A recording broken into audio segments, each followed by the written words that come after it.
Hey guys, this is the Starlight Strategist bringing you a tech talk. The tech today is not the queen, it is everything else that can go with the queen.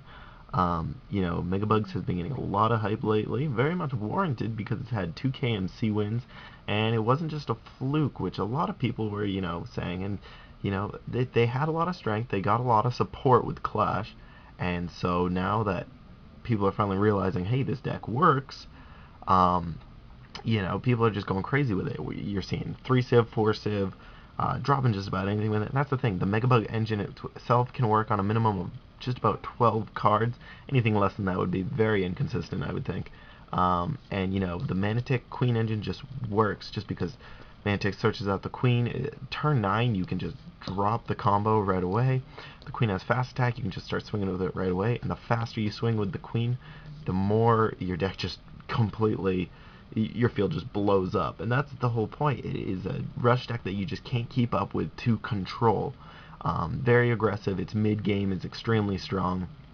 And so I wanted to go with some cards that just work with it, Plenty of civs work with it. You've definitely been seeing some water, a lot of fire, light works, and, darkness people are starting to experiment with. So I'm going to go over some cards that I think may have some warrant with Queen, and let's just get right into it. Alright, we'll start with red, because red's been getting a lot lately. Obviously, Gillflame just works. He works in all sorts of aggressive decks, and just being able to drop the Queen into the Gillflame, start swinging it with fast attack, it's bumping back to your hand. It's just something that they may not have an answer for. If they aren't running the Mesmerize or they don't hit the Shield Blast, Gillflame's just going to keep putting hurt on them. And so, very strong play, very easy. Turn 4, it goes, kind of flows into the deck, so I like it.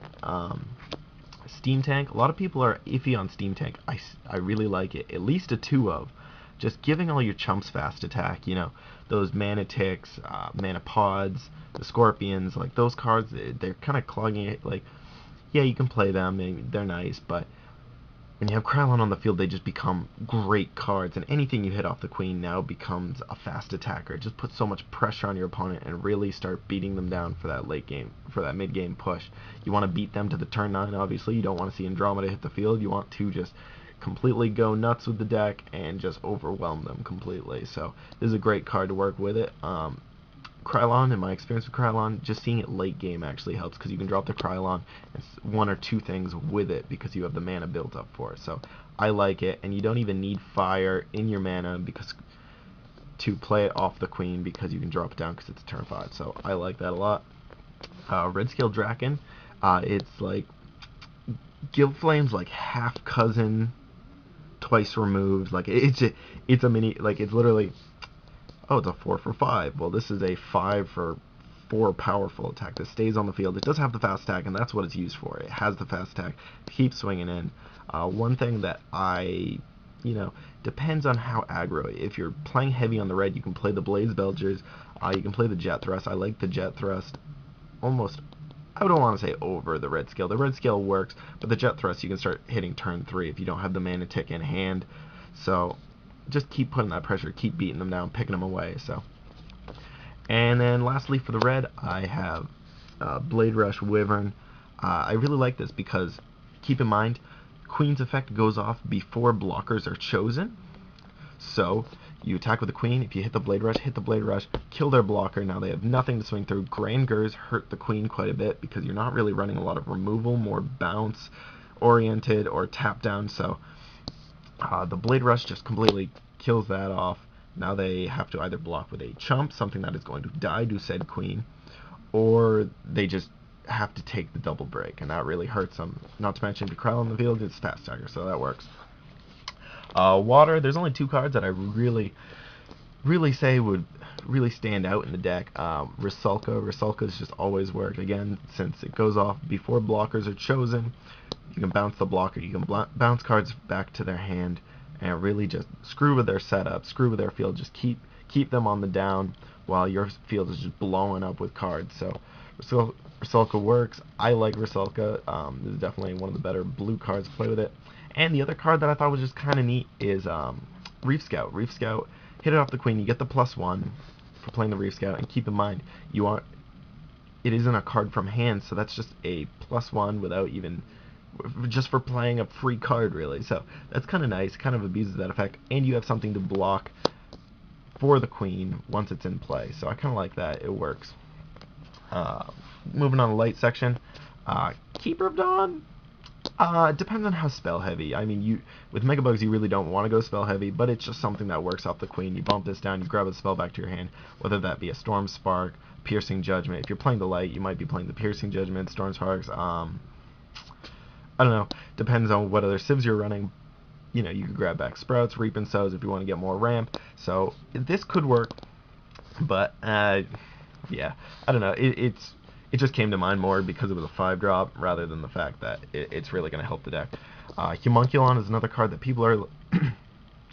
I think people who have played with Homunculon just know that is instant drop in this deck. Sorry about that. He is my favorite Queen Evo bait. A lot of people like evolving onto Tick.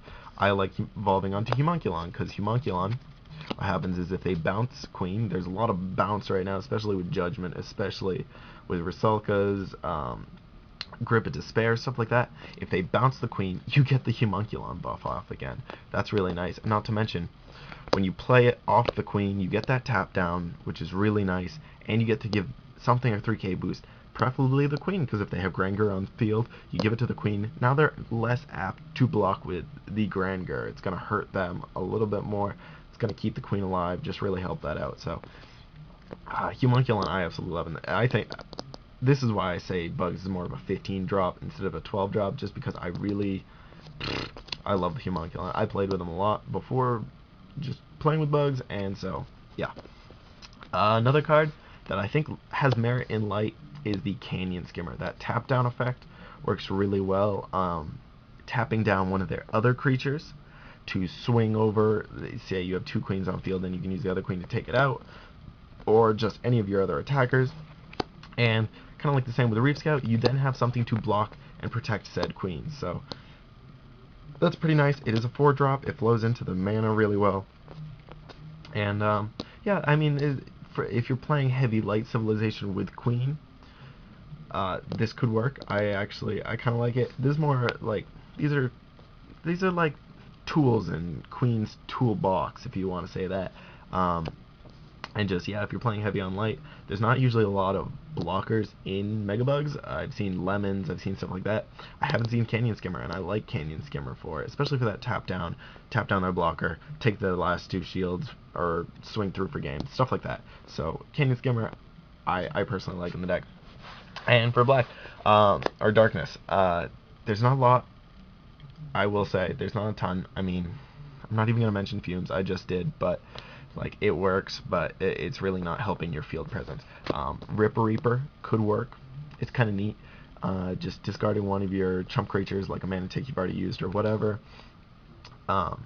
Discarding that, banishing something on their field. If they only have a couple things on field, it's really going to hurt them a lot more. Builds up your field presence, and I don't know. It's not the strongest play with it, but if you wanted to play black, darkness with discard or removal, stuff like that, Ripper Reaper might be a choice. And this was something that I just was looking through the cards, and I'm like, hey, this is actually kind of neat. Patchwork Surgeon. I don't know, I've never really seen Patchwork Surgeon being played, but it's actually kind of cool. When he comes into play, you get to take a creature from your discard, put it in your hand. What's nice about that is you can grab queens that have been killed off, or just bait or mana ticks, stuff like that you want to get back to your hand and keep the engine going. So Patchwork Surgeon is actually kind of an interesting... I don't know, let me know what you think about him. Again, I don't think Darkness is the strongest choice, especially since it's more aggro-oriented. But say you were going to play the Darkness, Patchwork Surgeon might be something to consider. It's kind of neat. So yeah, that's my little Queen Tech talk. I'm sure there's plenty of cards I've missed. I won't lie. I kind of was just looking through cards and just thought these were cards that kind of stood out for it. Personally, my favorite civs for Queen are Fire, because you get the Steam Tank. It's just a lot more aggressive. I do like Light. The Canyon Skimmer I'm personally a fan of, and you also have access to Sword Horns and stuff. It gives you more board presence in that early turns of the game, and you can even play Keeper in it if you'd like. I see people playing Lyra. I mean, for 6 drops it kind of hurts, but as far as 6 drops go, my favorite 6 drop for this would probably be, with water, I would probably play Finbar. I think Finbar would be really strong for the deck, especially since you're swinging so much, get so many +1s, although in a way it kind of hurts you because if you're drawing into your deck a lot, you're taking out targets for the queen. So it's a give or take. It depends on, I mean, queen builds usually run 40 cards. I think mine runs 42, but just because of those extra couple cards, like I don't know. I'll probably actually swing it down to 40 because I want that consistent tick into queen into whatever I want. But yeah, I mean, queen lists don't really run too spell heavy because you want to see more creatures. There are plenty of good spells, but at the same time, these are creatures that give you spell-like effects while giving you also a body on field, and are all things that just bump off the queen. The queen is the absolute MVP of the deck. The queen makes the deck. Megabugs would not happen without the queen, so all hail the queen. Great British and all that. And hey, I hope you guys enjoyed. Great British. That was awful. That was probably the worst comment ever. Anyways, I hope you guys enjoyed, and if you think of any text, leave them in the comment below. I'm very interested to hear about it. I'll probably be playing it this weekend. You know, like I said, I've been hearing so much being talked about it. I really like megabugs.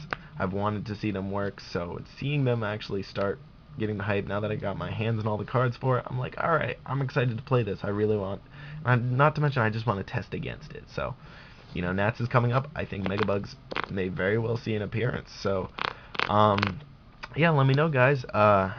Yeah, keep testing, keep teching, and peace.